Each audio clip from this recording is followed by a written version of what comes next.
Students, कल हमने किया था गुर्जर प्रतिहार वंश का संस्थापक हरिश्चंद्र था।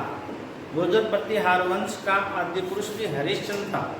गुर्जर प्रतिहार में गुर्जर जाति का प्रतीक था और चिन्ह यात्री हैंसान ने इनकी राजधानी पेलो बोलो जो कि भीनमाल का प्रतीक बताया था। इसके आगे हमने किया था गुर्जर प्रतिहार राम के भाई लक्ष्मण के वंशज थे। आप ये बातें पढ़ चुके हो। अरब आक्रमणकारियों को पराजित करके रोक के रखा इन्होंने, ये इनकी एक बहुत बड़ी उपलब्धि थी। एक हर्षवर्धन की मृत्यु के बाद जो उत्तर भारत की राजनीतिक एकता छिन्न भिन्न हो गई थी, उसको पुनः स्थापित करने की कोशिश की और हम गुर्जर प्रतिहार की प्रारंभिक राजधानी मंडोर थी, जिसके बारे में पढ़ चुके हैं। 6वीं शताब्दी में हरिश्चंद्र ने मंडोर में गुर्जर प्रतिहार साम्राज्य की नींव डाली। आज हम दूसरी शाखा पढ़ेंगे, भीनमाल शाखा। आज हम लेते हैं भीनमाल शाखा। रज्जिल का पुत्र नागभट्ट प्रथम ने अपनी राजधानी मंडोर से पहले मेड़ता बनाई। मेड़ता से फिर इन्होंने जीत लिया था भीनमाल और भीनमाल को अपनी राजधानी बनाई। तो भीनमाल शाखा का संस्थापक कौन हो गया? नागभट्ट प्रथम। अच्छा प्रश्न है, गुर्जर प्रतिहार वंश की भीनमाल शाखा का संस्थापक कौन है? नागभट्ट प्रथम। इनका कार्यकाल है 730 ईस्वी से 760 ईस्वी और नागभट्ट प्रथम को ही नागावलोक के नाम से भी जाना जाता है। तो नागभट्ट प्रथम का एक दूसरा क्या नाम हो गया? नागावलोक। भीनमाल को अपनी राजधानी बनाई। अच्छा, नागभट्ट प्रथम योग्य शासक था, शक्तिशाली शासक था, योग्य था। इन्होंने बड़ौच गुजरात पर विजय प्राप्त की। बड़ौच को अपने अधिकार क्षेत्र में दिया। बड़ौच बंदरगाह व्यापार की दृष्टि से महत्वपूर्ण था। एक उज्जैन, मध्य प्रदेश उज्जैन पर भी अधिकार किया। बाद में राजधानी उज्जैन बन जाती है। भीनमाल के बाद में गुर्जर प्रतिहार की राजधानी कहाँ बन जाती है? उज्जैन। और अरब आक्रमणकारियों को पराजित किया। एक जालौर का जो दुर्ग है उसका निर्माण भी नागभट्ट प्रथम ने करवाया था। मिहिर भोज के इसी भीनमाल शाखा में आगे आएगा। मिहिर भोज के ग्वालियर अभिलेख में नागभट्ट प्रथम को राम का प्रतिहार एवं विशुद्ध क्षत्रिय कहा गया है। एक ये प्रश्न जरूर पूछा जाता है कि गुर्जर प्रतिहारों के अभिलेखों में गुर्जर प्रतिहारों के अभिलेखों में गुर्जर प्रतिहारों के अभिलेखों में गुर्जर प्रतिहारों को क्या कहा गया है? क्षत्रिय कहा गया है। क्या कहा गया है? क्षत्रिय। तो ये मिहिर भोज जो गुर्जर प्रतिहार शासक था, उनका ग्वालियर में एक अभिलेख मिला है जिसमें नागभट्ट प्रथम को राम का प्रतिहार एवं विशुद्ध क्षत्रिय कहा गया है। नागभट्ट प्रथम योग्य शासक था, परंतु राष्ट्रकूट नरेश दंती दुर्ग ने नागभट्ट प्रथम को पराजित किया था तथा इनकी राजधानी उज्जैन में हिरण्य गर्भ यज्ञ का आयोजन किया था और इस अवसर पर नागभट्ट प्रथम को द्वारपाल के रूप में नियुक्त किया था। मतलब नागभट्ट प्रथम हार गया था शक्तिशाली राष्ट्रकूट शासक दंती दुर्ग से। तो ये हो गया हमारा नागभट्ट प्रथम। क्या याद करोगे नागभट्ट प्रथम का? एक तो इनकी उपाधि नागावलोक, दूसरी राजधानी बनाई थी भीनमाल को। अच्छा, बड़ौच उज्जैन पर अधिकार, अरब आक्रमणकारियों को पराजित, जालौर के दुर्ग का निर्माण और मिहिर भोज के ग्वालियर अभिलेख में क्षत्रिय कहा गया है। और किन से पराजय हुई? दंती दुर्ग से। चलो अब हम आगे लेते हैं वत्सराज। वत्सराज सबसे महत्वपूर्ण शासक था। वत्सराज योग्य शासक था और वास्तविक संस्थापक भी माना जाता है। वत्सराज की उपाधि थी रणहस्तिन। वत्सराज की उपाधि क्या थी? रणहस्तिन। ये गुर्जर प्रत्याहार वंश का वास्तविक संस्थापक था। इंपॉर्टेंट लगाओ, गुर्जर प्रत्याहार वंश का वास्तविक संस्थापक कौन था? वत्सराज। गुर्जर प्रत्याहार वंश का संस्थापक तो कहते हैं हरिश्चंद्र को, और जब एक शब्द बीच में लग जाए ना वास्तविक संस्थापक तो कौन करेंगे? वत्सराज। अच्छा, फिर वेरी काफी बार एग्जाम में आया हुआ, खूब इंपॉर्टेंट। वत्सराज ने ओशिया जोधपुर के जैन मंदिरों का निर्माण करवाया। ओशिया में प्रसिद्ध जैन मंदिर हैं जिनका निर्माण किसके काल में हुआ था? वत्सराज में। आपके एग्जाम में क्या प्रश्न पूछा जाता है? एग्जाम में प्रश्न पूछा जाता है ओशिया के जैन मंदिर किन शासकों के काल में बने? तो शासकों का नाम आए तब क्या करोगे? गुर्जर प्रतिहारों के काल में। किन के काल में बने? गुर्जर प्रतिहारों काल में। और एक शासक विशेष का नाम दे दे तो कौन करेंगे? वत्सराज। इसके काल में बने, वत्सराज के काल में बने। चलो आगे देखो, एक ग्रंथ है कुवल्यमाला। कुवल्यमाला ये भाषा से संबंधित ग्रंथ है, भाषा संबंधित। इस ग्रंथ में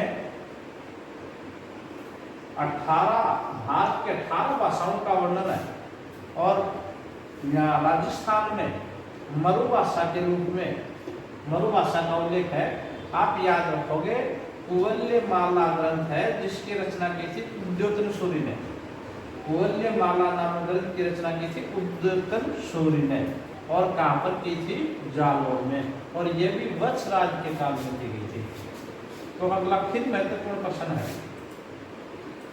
कुवल्यमाला ग्रंथ की रचना उद्योतन सूरि ने जालौर में वत्सराज के काल में की थी। और एक आचार्य जीनसेन ने, आचार्य जीनसेन सूरि ने हरिवंश पुराण की रचना, इसकी हरिवंश पुराण की रचना भी वत्सराज के काल में की थी। और ग्वालियर विलेख है जो मिहिर भोज का है, उसमें वत्सराज को भी क्षत्रिय कहा गया है।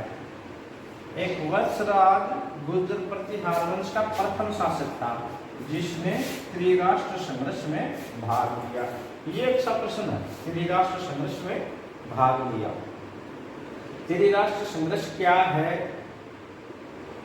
ये 3 शासकों के मध्य संघर्ष था, त्रिराष्ट्र संघर्ष। एक बार देखो त्रिराष्ट्र संघर्ष क्या था, फिर हम आगे चर्चा करते हैं। हर्षवर्धन की मृत्यु 647 में हो जाती है और हर्षवर्धन की राजधानी थी कन्नौज। पहले थानेश्वर थी, परंतु जब इनके बहन के पति की हत्या हुई तब ये अपनी राजधानी कन्नौज ले गई थी। तो हर्षवर्धन की राजधानी मानी जाती है कन्नौज। तो ये त्रिराष्ट्र संघर्ष क्या था? अच्छा प्रश्न है, एग्जाम में खूब पूछा जाता है। त्रिराष्ट्र संघर्ष, देखो त्रिराष्ट्र संघर्ष, त्रिराष्ट्र संघर्ष। देखो त्रिराष्ट्र संघर्ष बहुत महत्वपूर्ण है। त्रिराष्ट्र संघर्ष में प्रश्न आता है, गुर्जर प्रतिहारों से जुड़ा हुआ टॉपिक है, खूब इंपोर्टेंट है। अभी हमने पढ़ा वत्सराज गुर्जर प्रतिहार वंश का प्रथम शासक था जिसने त्रिराष्ट्र संघर्ष में भाग लिया था। तो इस त्रिराष्ट्र संघर्ष को सुनो। ये त्रिराष्ट्र संघर्ष क्या था? हर्षवर्धन की मृत्यु के पश्चात, हर्षवर्धन की मृत्यु के पश्चात कन्नौज पर आयुध शासक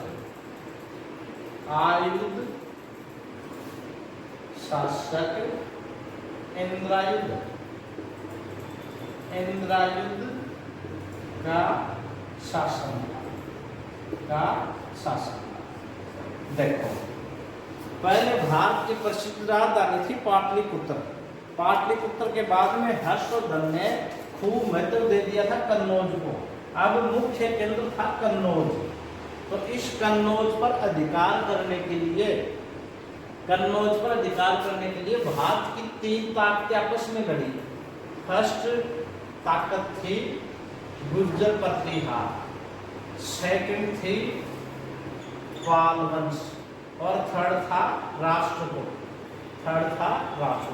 इन 3 शक्तियों में कन्नौज पर अधिकार करने के लिए 200 वर्ष तक संघर्ष चला।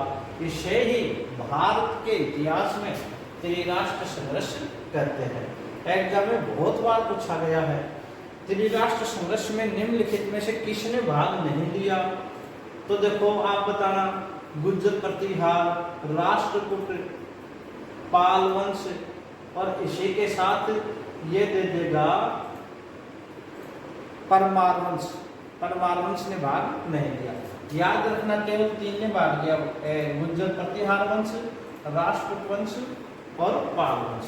तो त्रिराष्ट्र संघर्ष 3 ताकतों में, 3 शक्तियों में हुआ। किस बात को लेकर के हुआ? कन्नौज को लेकर के। अच्छा, कन्नौज को लेकर के क्यों हुआ? कन्नौज को लेकर त्रिराष्ट्र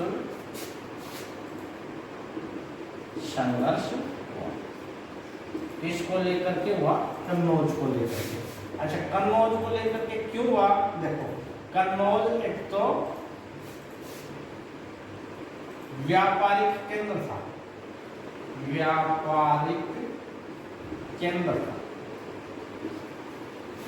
व्यापार की दृष्टि से कन्नौज गंगा यमुना दोआब में था, व्यापार की दृष्टि से महत्वपूर्ण था। और दूसरा एक ये उपजाऊ भूमि, ये गंगा यमुना दोआब में था, गंगा यमुना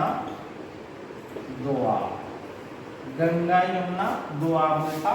तो ये उपजाऊ भूमि थी, तो इस उपजाऊ भूमि के लिए। और तीसरी, उस समय की जो ताकतें थी, शक्तिशाली वंश थे, एक राजनीतिक महत्वाकांक्षा की पूर्ति, राजनीतिक महत्वाकांक्षा की पूर्ति स्थल। ये 3 कारण थे कन्नौज को लेकर के। इन 3 ताकतों में संघर्ष हुआ। देखो, इसकी शुरुआत कौन करता है? वत्सराज। शुरुआत करने वाला कौन हो गया? शुरुआत करता है वत्सराज। तो एक प्रश्न ये भी है, त्रिराष्ट्र संघर्ष की शुरुआत कौन करता है? वत्सराज। वत्सराज ने क्या किया? वत्सराज ने आयुध शासक इंद्रायुध को पराजित कर दिया। आयुध शासक किसको पराजित कर दिया? इंद्रायुध। और फिर पाल शासक था धर्मपाल के साथ युद्ध हुआ। इस युद्ध में धर्मपाल भी पराजित हुआ। अब वत्सराज धर्मपाल को पराजित करके बंगाल से वापस कन्नौज में बड़ा सम्मेलन आयोजन करना चाह रहा था, परंतु उसी वक्त दक्षिण भारत के राष्ट्रकूट शासक ध्रुवफष्ट ये विंध्याचल पर्वत को लांघ करके उत्तर भारत में आ जाता है और वत्सराज के साथ युद्ध होता है और वत्सराज को बुरी तरह से पराजित करता है।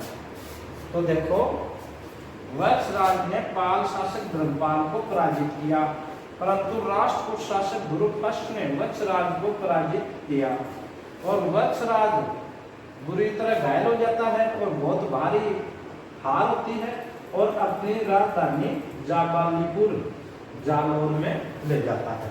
अपनी राजधानी कहाँ ले जाता है? जाबालीपुर जालौर में ले जाता है। अच्छा, जैसे ये ध्रुवफष्ट था, इसने पराजित किया वत्सराज को। वत्सराज उज्जैन छोड़ के रेगिस्तान में चला जाता है। रेगिस्तान में जाबालीपुर रेगिस्तान में शरण लेता है। अच्छा, इस समय वत्सराज प्रोत्साहित रहता है और पाल शासक धर्मपाल पुनः यहाँ कन्नौज पर अधिकार कर लेता है और कन्नौज का शासक किसे बना देता है? चक्रायुध को। किसे बना देता है? चक्रायुध को। तो ये तो था प्रथम चरण। ये जो त्रिराष्ट्र संघर्ष हुआ प्रथम चरण था, ये 200 वर्ष तक चलता है। त्रिराष्ट्र संघर्ष 200 वर्ष तक चला। अच्छा, आगे जैसे हम हैं वत्सराज के बाद में नागभट्ट आता है ना। फिर उन युद्धों के आगे जैसे जैसे शासक आते जाएंगे हम चर्चा करते जाएंगे। पर याद रखेंगे कितने वर्ष तक चला? 200। और अंत में सफलता किसे मिली? गुर्जर प्रतिहारों को। गुर्जर प्रतिहारों को सफलता मिली। मतलब गुर्जर प्रतिहारों ने किस पर अधिकार कर लिया? कन्नौज पर।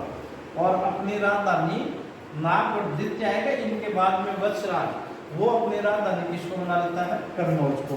अंततः गुर्जर प्रतिहारों को सफलता मिली। पर एक इसका परिणाम भी है त्रिराष्ट्र का। इसका परिणाम ये हुआ कि ये तीन ताकत भारत की, गुर्जर प्रतिहार, राष्ट्रकूट और पालवंश, इन्होंने एक दूसरे को लड़के नष्ट कर लिया, कमजोर हो गए। और जैसे ही गजनवी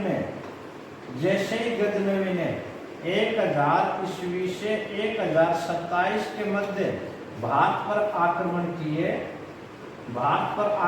किए, इन्हें भारत के शासक नहीं रोक पाए और गजनवी हर वर्ष आता और भारत को रोक के ले जाता। ये इस त्रिराष्ट्र संघर्ष का परिणाम है। एक बार पुनः सुन लो, त्रिराष्ट्र संघर्ष में गुर्जर प्रतिहार का जो प्रथम शासक था वत्सराज था, इसी ने शुरुआत की थी। इनकी राजधानी उज्जैन थी और इधर बंगाल का पालवंश था, इनकी राजधानी मुंगेर थी और इनका पहला शासक धर्मपाल था। दक्षिण भारत का वंश राष्ट्रकूट था, इसका प्रथम शासक दूरभाष था। इनकी जो राजधानी है वो मान्यखेड़ थी। आपस में लड़े, 200 वर्ष लड़े, अंततः सफलता की इनको मिली गुर्जर प्रतिहारों की। पर परिणाम ये निकला, तीनों नष्ट हो गए और भारत में मुस्लिम सफल आक्रमण हुए। जब तक ये शक्तिशाली थे, मुस्लिम आक्रमणों को अरब आक्रमणकारियों को रोक रखा। जैसे कमजोर हुए, गजनवी ने आक्रमण किया और भारत को 17 बार लूटा। चले, ये त्रिराष्ट्र संघर्ष है जिसकी शुरुआत किसने की थी? वत्सराज ने। तो इस तरह से वत्सराज गुर्जर प्रतिहार वंश का वास्तविक संस्थापक था, शक्तिशाली शासक था। परंतु राष्ट्रकूट शासक दूरभाष से हार गया था। ये दूरभाष है ना, ये भी ज्यादा समय तक रुक नहीं पाया। ये जैसे ही उत्तर भारत में गया, यहाँ विद्रोह कर दिया इनके खिलाफ, तो ये तुरंत छोड़ करके कन्नौज को छोड़ के दक्षिण भारत में आया। उसका फायदा उठाया धर्मपाल ने चक्रायुध को पुनः कन्नौज पर बढ़ा दिया था। और वत्सराज इस समय निरुत्साहित था और ये जाबाली को रेगिस्तान में शरण लिए हुए था। चलिए नोट कर लेंगे।